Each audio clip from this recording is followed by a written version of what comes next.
Estamos aqui de novo, agora vamos analisar Inglaterra e França, 6-4, um jogaço dessa Copa do Mundo. E o que a gente vai analisar? Vamos analisar tática, claro, quando eu for pro quadro tático com vocês, e vamos falar um pouquinho do jogo.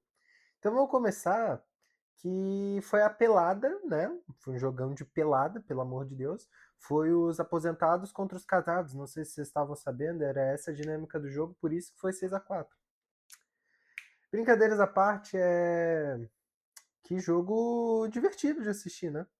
Foi jogo de 10 gols, pô. Como é que não vai ser legal assistir esse tipo de jogo? Legal pra caralho. Mas, cara, foi um primeiro tempo, assim, sem ímpeto da França, né? A França entrou falando, eu sou a França. E também é jogo de terceiro lugar, então ela entrou cagando, mas tudo bem. Daí ela entrou um primeiro tempo apático, um primeiro tempo morto, um primeiro tempo sem atitude, um primeiro tempo ruim. E daí 4-0 Inglaterra. 4-0 Inglaterra, 4-0 Inglaterra. Foi um gol do Rice, primeiro gol, ele deu uma chapada, pegou a curva, o Maignan achou que ia para fora. O Maignan, desculpa, Maignan não, Maignan. Ele achou que ia para fora, acabou que não foi, foi colado no pé da trave, estourou a rede, 1-0. Daí depois a gente teve um gol de escanteio, uma boa cobrança de escanteio do Rice, que é especialista em escanteio, né? A gente vê na Premier League, na Champions, qualquer lugar que ele joga pelo Arsenal ou pela seleção inglesa, é um especialista da bola parada e no escanteio não é diferente. Cobrou na cabeça do Conce que tal, 2-0. Daí uma bolinha no Saka, acharam a bola no Saka, Saka chapou, 3-0. Daí no finalzinho encontraram um bom passo no, não lembro quem que deu, não sei se foi o Rice ou se foi o Eze, mas eu sei que veio de trás. Um bom passe que achou rompendo linhas, saca 4-0. Acabou o primeiro tempo. Assim, a França teve uma chance ou outra, o Cherki desperdiçou uma, o Dembélé chutou uma estranha. Dembélé nem tava, viajei. O Cherki desperdiçou uma, daí o Olise chutou uma meio estranha, o Henderson defendeu uma bola do Mbappé. Foi assim, um primeiro tempo muito morto da França, um primeiro tempo preguiçoso, e daí o segundo tempo espetacular. Que nem aquele meme Absolute Cinema que fica assim. Cara, antes do cooling break, ou seja, 22 minutos e meio praticamente, a França fez 3 gols. O agregado do primeiro tempo e do segundo estava 4-3. O segundo tempo estava 3-0 França. Foi um amasso colossal. Como disse genialmente o Folha, eu acho, na transmissão da Casa TV, não tenho certeza, a cavalaria vem aí. E realmente veio a cavalaria, veio o Dembélé, veio o Pamecano, veio o Dinhe e veio Dembélé, não, já falei Dembélé, né? Veio o Dembélé, veio o Dinhe, veio o Pamecano e veio Barcola. Exatamente isso. Entrou esses 4 jogadores e mudaram a história do jogo, porque com 2 minutos o Mbappé faz um gol, daí com 10 minutos, 2 minutos, eu digo 2 minutos do segundo tempo, né? 2 minutos o Mbappé faz um gol, 10 minutos o Mbappé acha o Barcola para fazer mais um, e daí um pouquinho antes do cooling break, 3-0, 3-0 não, 4-3 com o gol do Mbappé, o segundo tempo estava 3-0 em 22 minutos.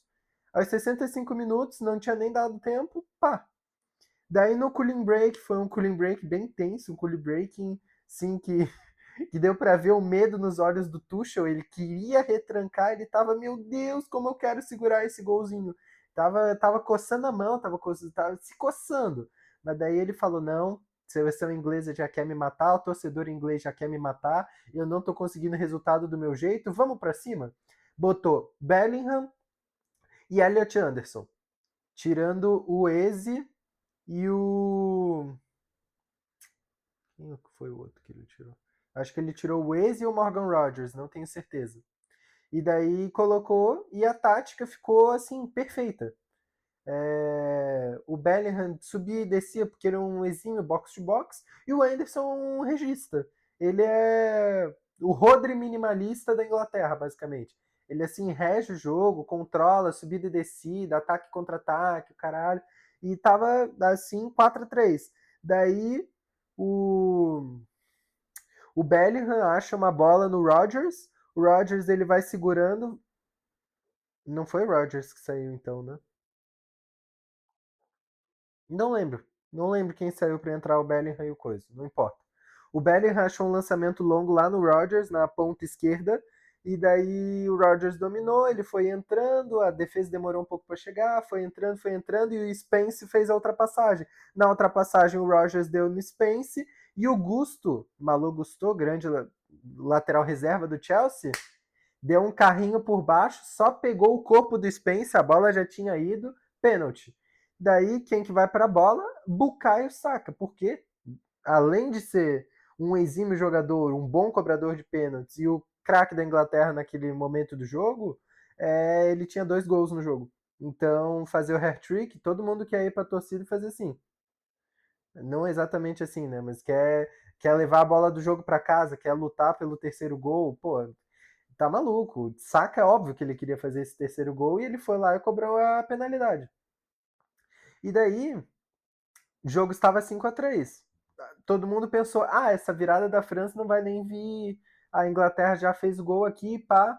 Daí, gol do Dembélé. No lançamento não, um bote muito bom do Pamecano, bola enfiada, rasteirinha. É o famoso triângulo do FIFA, para quem joga FIFA sabe. O Pamecano deu o bote, deu o triângulo, daí o Mbappé foi, o Mbappé não, o Dembélé foi, chapou. E o Pamecano fez ultrapassagem, ele achou que a bola ia vir nele, já viu o cruzamento, ele ia fazer de cabeça, no final não teve. Dembélé, chapada 5-4. Daí todo mundo, puta, essa França aí eu acho que empata. Jude Bellingham. Contra-ataque, bola sobrou ali no Bellingham, Bellingham foi. Daí chamou o Lacroix pra bailar, entrou, passou de um no meio das pernas do Pamecano, 6-4, acabou o jogo. Foi um jogo assim lindo de se ver, por mais que abra discussão sobre a utilidade do jogo de terceiro lugar. Porque os jogos de terceiro lugar a gente vê muito em Olimpíada, Copa do Mundo não. A gente vê muito em Olimpíada porque a medalha de bronze existe, né? A gente tem a medalha de prata, a medalha de ouro, a medalha de bronze. Daí a gente tem que fazer o pódio. Nas Olimpíadas faz um completo sentido ter o jogo de terceiro lugar, porque tem que decidir para quem se dá a medalha de bronze, porque há relevância nisso. Na Copa do Mundo, até o vice não quer receber a porra da medalha, então não faz sentido ter o jogo de terceiro lugar. Porque, cara, ninguém joga com vontade, tanto que a gente acabou de ter o segundo jogo com mais gols na história da Copa do Mundo, o jogo com mais gols na história do terceiro lugar, porque ninguém se importa. Se tu for olhar a escalação, vou mostrar ali no quadro tático, a França veio com um time quase inteiro reserva e a Inglaterra também. Ninguém queria jogar essa merda. Tanto que o primeiro tempo foi um amasso da Inglaterra, foi 4-0, 4. E daí depois saíram mais 6 gols no segundo tempo. Não. Saíram 6 gols no segundo tempo? Saíram 6 gols no segundo tempo. Saíram 4 da França, 2, saiu 4 mais 2, 6, óbvio. E o terceiro lugar, ele abre a discussão sobre se é útil. Porque ninguém quer jogar essa porra, ninguém valoriza isso. Os jogadores pegam a medalha e já querem ir embora. Ninguém se importa com a medalha do terceiro lugar. Os técnicos também não estão se importando, tanto que nem colocam os seus times titulares. Então, por mim, esse jogo de terceiro lugar podia não existir, porque, sim, por mais que possa gerar um entretenimento, porque ninguém tá ligando muito, fica aquele clima meio de pelada, pode sair gol pra caralho, não faz sentido tu ver um jogo que nitidamente ninguém quer jogar. Eu acho melhor não ter esse jogo, daí pega lá a Copa do Mundo, 104 jogos, 103. Anula o jogo de terceiro lugar, tira no palitinho ali, quem vai ser o terceiro vai ser o quarto, que vai dar o mesmo efeito. Ninguém tá querendo jogar mesmo, então vai. E eu acho que, assim, do que eu posso falar, é mais ou menos essa análise. Agora a gente vai para o quadro tático para ver as escalações do começo do primeiro e começo do segundo e mais ou menos a desenvoltura ali do jogo. Bora lá. Bom, estamos aqui no quadro tático. Como você pode ver, está aí o quadro tático. Agora a gente vai fazer uma breve análise de como foi o jogo da parte tática, óbvio. Daí a gente tá aqui com a escalação. Essa foi a escalação titular da França e da Inglaterra. A gente pode ver um pouco de desdém dos treinadores, né, com o jogo de terceiro lugar, porque eles colocam o goleiro reserva, que não jogou nenhum minuto na Copa do Mundo, colocam um zagueiro, para mim, bem pouco confiável. Eu não acho o Consul um zagueiro confiável. Daí coloca o Eberechiese como volante, sendo que essa posição não é dele, ele faz sempre meio ofensiva. Então é uma posição que não pertence a ele, ele fez bem, mas não faz sentido. Rodgers, ele vem de meia, quando normalmente ele joga de meia esquerda ou direita, quando o Tuchel realmente quer que ele jogue. O Saka, que vem numa sequência de jogos quando ele está lesionado, quando ele está com alguns problemas. Então não seria a titularidade, mas o Tuchel confiou que ele conseguia aguentar. 90 minutos botou ele. Rashford, que vinha sendo um bom. Quem joga FIFA sabe a expressão, um bom super sub, entrava e jogava bem. E daí teve o Ivan Toney, que foi uma grande surpresa, porque todo mundo pensou que o Harry Kane realmente ia jogar, mesmo sendo jogo de terceiro lugar. Então foi uma escalação assim exótica, já começou diferente. E daí a França, ela vem com o goleiro de sempre e já começa a inventar na linha de zaga, mudando todos os titulares. Ela troca o Koundé pelo Gusto na lateral direita, troca a dupla o Pamecano e Saliba por Lacroix e Konaté, troca o Digne pelo Theo Hernandes, troca o Chouameni pelo Zaire-Emery. Então, de 6 jogadores que eu falei até agora, ela trocou 5. Já é suspeito que a França se importava com esse jogo aqui. Daí o Rabiot, realmente, ele é muito titular, sempre joga. Cherki, que não foi titular na Copa do Mundo por desdém, ele joga que nem uma criança em campo. Eu sou Citizen, torço por ele, mas, cara, ele é muito infantil, ele joga com displicência em campo. Faz sentido ele não ter sido titular, e ele ter sido titular nesse jogo faz mais sentido ainda para mostrar que era uma pelada, não tinha ninguém se importando, era time reserva contra time reserva. Pá. Daí o ataque faz a gente duvidar que a França estava pros caralho. Porque vem Olise, que foi titular a Copa inteira, Mbappé, que foi titular a Copa inteira, e Doué, que sempre que entrava no lugar do Barcola, jogava melhor que o Barcola. Então o ataque mostra que a França se importava um pouco. Só que o resto do time mostra que a França estava cagando. Então foi assim, um caos nas duas escalações, da França muito mais que a da Inglaterra, tanto que 4-0, né? E é isso. Daí o que a gente pode falar taticamente antes do fim do primeiro tempo é que foi um amasso inglês. A França estava recuada, estava fazendo mais ou menos isso aqui com o Zaire-Emery e Rabiot. O Cherki estava um pouco mais à frente, Doué aqui, Olise aqui, pá. Só que a Inglaterra, ela estava muito ofensiva. Então o Tony estava metido no meio dos zagueiros, o Rodgers estava aqui, o Rashford estava aqui, o Saka estava aqui, o Rice estava jogando mais pela direita do que pela esquerda, inclusive. As linhas estavam bem altas, então o time estava se comportando mais ou menos dessa forma. O Henderson até um pouco adiantado, mas não que nem o Unai Simon, que se tu se adianta que nem o Unai Simon, tu é talentoso. Quem viu o vídeo da Espanha sabe que não sabe por que eu tô falando disso. Aqui, ó, essa área aqui foi um caos. Por quê? Porque tinha a infiltração desse maluco aqui, Declan Rice. Ele é volante? É volante. Ele faz um papel de armação e defesa? Faz um papel de armação e defesa. Só que ele foi muito importante nesse jogo na Inglaterra, por movimentações ofensivas e bolas enfiadas. O Rice, ele fazia movimentação para cá, para cá, para cá, para cá, para cá, para cá. Toda essa área aqui, ele estava movimentando, estava roubando a bola, estava indo para o chute, estava indo para o passe. Tanto que um dos gols do Saka, se eu não me engano, a bola enfiada do Rice. Ele estava mais ou menos aqui. Daí ele acha, claro que não estava impedido, né? Eu só estou demonstrando para entender onde o Saka chegou na bola. Ele deu uma bola enfiada muito boa para o Saka, e o Saka pegou, meteu para dentro, foi para abraço. Então, o primeiro tempo foi muito marcado pela zona que ocupava Declan Rice, pela liberdade pela ponta, tanto que o primeiro gol do Saka no jogo foi caracterizado pela calma do Rashford no contra-ataque. Ele podia ter sido afobado, porque o Maignan ele veio fechar o ângulo, o Rashford estava aqui, o Maignan veio fechar, chutou e daí sobrou. Ele ficou segurando, o Saka apareceu aqui no meio, deixa eu pegar a bola. O Rashford ficou fazendo malabarismo aqui na frente do Maignan, abriu a chance para o Saka, Saka jogou para dentro, Lacroix não conseguiu pegar, e acabou que o Saka marcou seu primeiro gol no jogo.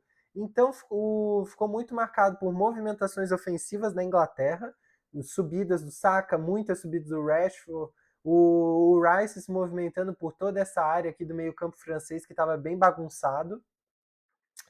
E por incompetência defensiva da França, a gente viu uma passividade muito grande nesse jogo.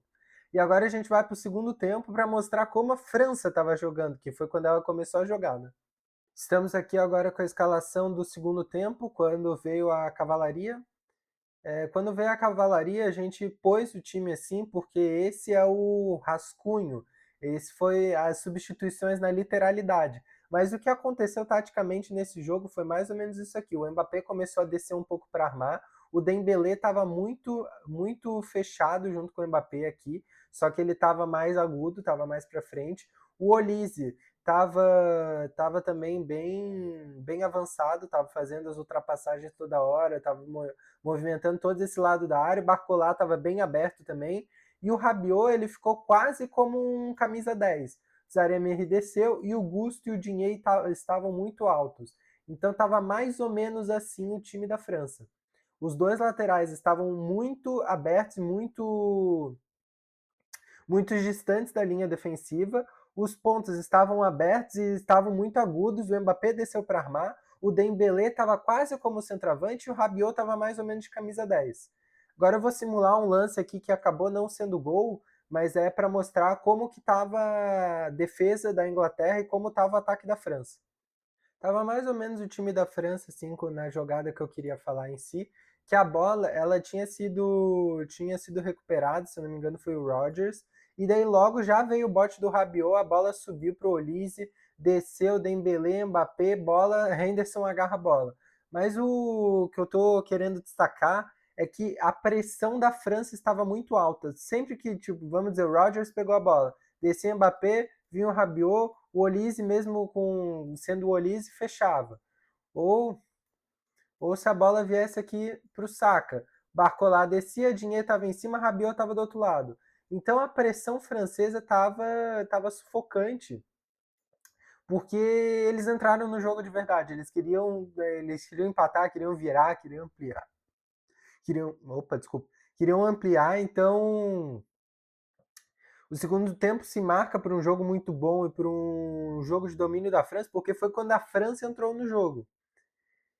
E o jogo baseou-se mais ou menos nisso. Ficava uma linha praticamente de 3, com o Zaire-Emery entre os zagueiros, os laterais ficavam bem abertos, o Barcola e o Olise ficavam bem infiltrados, o Mbappé descia um pouco, e o meu destaque é que o Rabiot ficou responsável por mais ou menos essa porra toda. Isso foi a função do Rabiot, ele cobria e ele deu conta. Porque o Rabiot é um jogador de movimentação, jogador alto, jogador competente no passe, na defesa, então ele deu conta. Daí ficou Mbappé e Dembélé dividindo quem ia ficar aqui em cima, e foi mais ou menos esse jogo tático da França para atacar. Porque não tinha muito o que fazer, porque a marcação da Inglaterra estava muito passiva. Como disse muito bem a Laura Lutz, da comentarista da Casé TV, a Inglaterra tomou 3 gols porque marcou passivamente. A Inglaterra começou a reagir quando fez suas primeiras mudanças, quando botou o Bellingham para o jogo e botou o Henderson para jogar, porque isso aqui aconteceu. O Watkins virou centroavante, o Rodgers na esquerda, Saka na direita, Bellingham virou meia, o Anderson veio aqui para trás para organizar o jogo com o Rice e tudo começou a acontecer. Claro que teve também essa substituição aqui, ó, que a Inglaterra pegou o James e colocou aqui e o Guerri ele saiu para a entrada do Chalobah. Foi isso aqui que aconteceu. O jogo ficou mais ou menos assim e foi quando a Inglaterra começou a empurrar a França para trás. Então a França não estava mais tão alta. A França estava um pouquinho mais baixa, continuava aguda porque queria o resultado, mas a Inglaterra começou a conseguir sair para jogo. Tanto que teve o pênalti na ultrapassagem do Spence, que o Bellingham, mais ou menos daqui, deu uma fatiada para o Rodgers, daí a defesa foi voltando, deixa eu voltar eles aqui, defesa foi voltando, o Rodgers esperou conduzindo para dentro, veio a ultrapassagem do Spence para cá, o Rodgers, quando o Gusto passou, deu a bola no Spence assim, E daí o Spence recebeu a. Deixa eu pegar aqui a pelota, peraí. Quando ele recebeu a pelota que ele botou para correr para entrar na área, veio o Gusto, fez uma tentativa de assassinato, pênalti. Daí pênalti convertido pelo Saka, que fez o 5-3 num pouco mais de tranquilidade da Inglaterra. Então, depois das substituições da Inglaterra, o jogo ficou melhor, o jogo ficou um pouquinho mais controlado para a Inglaterra, e Thomas Tuchel merece elogios porque ele queria ser covarde e não foi covarde. Ele botou o time um pouquinho mais para frente e começou a jogar bola. Então, a gente julgou muito no jogo de Inglaterra e Argentina a covardia do Thomas Tuchel. Nesse jogo a gente tem que reconhecer que ele mudou. Pode ser porque ele estava com o cu na mão para ser tirado do posto de técnico da Inglaterra? Provavelmente foi por isso, mas tem que ser reconhecida a mudança, tem que ser reconhecido que o Tuchel fez uma alteração tática, que ele botou o time um pouco mais para frente quando podia ter se acovardado. Reconheço que o Tuchel foi bem nessa. E eu acho que é isso o vídeo que eu tenho para vocês hoje. Essa foi a análise de Inglaterra e França. Fechou.